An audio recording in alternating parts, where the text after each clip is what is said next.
Well, obviously, very, very proud of our football team. It was a very balanced effort, but it all starts with defense. If you're going to become a championship caliber team, and we're making progress towards that, it all starts with defense. And I thought our assistant coaches did a tremendous job getting our kids prepared for a very, very tough offensive team. And the second part of it is just great resilience. We did a lot of things wrong offensively, believe it or not, today, and we just hung in there, and made plays. I definitely know as far as getting the tackle, one of the things that we always talk about are pursuit angles. And so this week it was one of our defensive line keys. Last week we let the quarterback get away from us a couple of times. So we focused on that in some of the drills that we did this week. So getting that, I think that Coach Moran was very excited that the drill work seemed to be working. So I just followed to the depth of the sweep that was going away, and I was in position to make the play. So it was good to see the drill work actually come into effect and work. We didn't win a championship today. We just got a ticket to the playoffs. We have a lot of room for improvement. We had way too many penalties today. We had them on the ropes in the first half, and we should have converted a touchdown, and then we should have converted the field goal. Came up with neither. We're very resilient, but we're far from perfect. One thing I will say, again, about the character of this team. We lose Saitu Smith at the end of the Brown game, who is arguably our most explosive offensive player. And then this week we lose our starting center on Wednesday, our starting center on Tuesday, and our starting right tackle for the year on Wednesday. So we throw two kids in there who never really played a varsity game, and they just we rotated three guys for two positions: Cole Toner, Sebastian Parker, and David Leppert. And those kids just did a tremendous job. Just having the playmakers, Berg and Ricky on the outside, it's just a great matchup all around. I missed him on a few throws, but then he was able to come down, spin the corner around, touchdown in the corner, which was an unreal route that he ran. But there's a connection there, and we felt that we could exploit that against the younger secondary. Well, I'll start off by giving all the credit to the O-line and Colton. Like Coach said, we had a few injuries on the O-line, so for them to give us time to throw the ball, that's fantastic. But the best part about the game for me is that we go Tuesday, Wednesday, Thursday practice, and we have the routes that we want to run, and we run them against the defenses that we think we're going to see. And I think today on a lot of our throws, the routes that we had were perfect for the defense that we had, but even on a few of the touchdowns, we didn't get the defense that we liked. And the fact that me and Colton we're on the same page with that, and we were able to have our chemistry and know where we were going to both be, whether it was coming inside on man coverage or going outside on press coverage or anything like that. But we were able to get a lot of plays on coverages that didn't necessarily favor us. I made a comment to Colton coming up here that we have a long way to go, but he would get my award for Conference Player of the Year if we were voting today.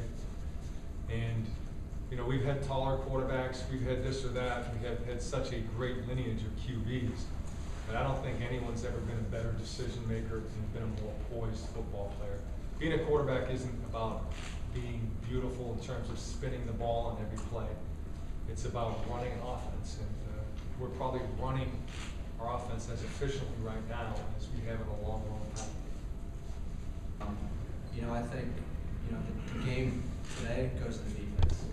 Just being able to control that explosive offense to a touchdown and a couple field goals, that's unbelievable. But as an offensive unit, we just work on getting better every game. And obviously, kind of a rough middle part of the game, so we have a lot to work on. But each step, each game, each practice, we just try and focus on one little thing just to get better in the long run. We're going to have to go out and win the second half. Not play to ride it out and get out of here, but win, make plays, get off the field on defense, and drop the ball on offense. And that's basically what I told the guys: play to win. Don't be content with where we're at right now. Because they're definitely a good team, and that's what we need to do. Well, I think it was a combination of things. We said at halftime, hey, we got to run the football. We got to take some heat off the passing game. You got to attack them physically. We put in a few second half formations that gave us an opportunity to get better looks. And I think our offense tends to wear people down a bit. It's a combination of the a long time on the field, and we're an up-tempo, no-huddle offense, and eventually, a guy will lose a gap, or become a little undisciplined, or we just get on a roll. It was a combination of those things, but our ability to run the ball in the second half really had a lot to do with keeping them off balance. It's not quite that simple, Jocko, but obviously, if you're going to have success against him, you've got to get him off his rhythm, because when he gets in there and he gets time and he gets guys open, it's going to be completion. He just lasers it in there. And I thought our coaches did a great job changing it up, putting pressure on him consistently, either with the blitz or even a four-man rush. And again, just really had him a little bit on his heels at times.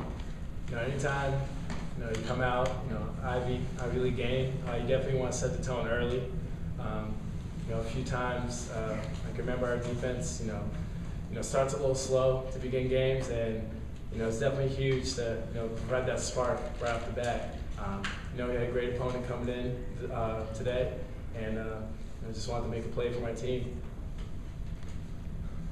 How do you feel to be back in the lineup? You out for the whole cross game? It's definitely a lot better being on the field just with my teammates and staying around. Try to be a tough physical player. It kind of bummed me out to be out last week, but just felt great to be with my team today. It's a team thing. I mean, it's field position generated by the defense, the offense, and the special teams.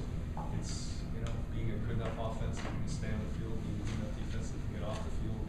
And the combination of those things allows you to sometimes get into a groove and really put teams back on their heels. And, we take great pride in our conditioning, and I think Coach Frazier's done an amazing job getting our kids prepared in the summer. The combination of those things, it's hard to quantify, which part of it deserves the most credit. Playing in Harvard Stadium to win is, a factor, but you can't let it affect you. We thought about we took a couple shots with the wind at our backs, which is what you have to do. But I just think that we got to give credit, to the offensive line, who day in and day out has shown that they can not only protect for like 12 seconds, haven't been touched, in a few games, and then the amount of success that we're running the football with is just something that is very hard to defend. And my credit goes all to Coach Bandy and those 5 guys up there. They've been doing a great job on it. To be honest with you, we were going to kick a field goal, but Scotty Lockheed said, Coach Murph, looking at the chart, 3 points isn't going to do anything for us. I mean, it certainly wasn't trying to stick it to him, but in terms of putting as much distance you can between you and an opponent by number of scores, you have a statistical chart that says, hey, go for 2, go for 1, go for 7, go for 3, and that was a statistics thing.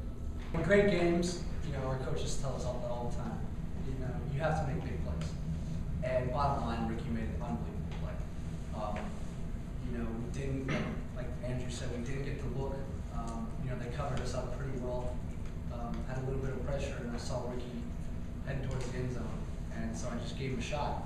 And if you think I can take credit for that, I'm not gonna.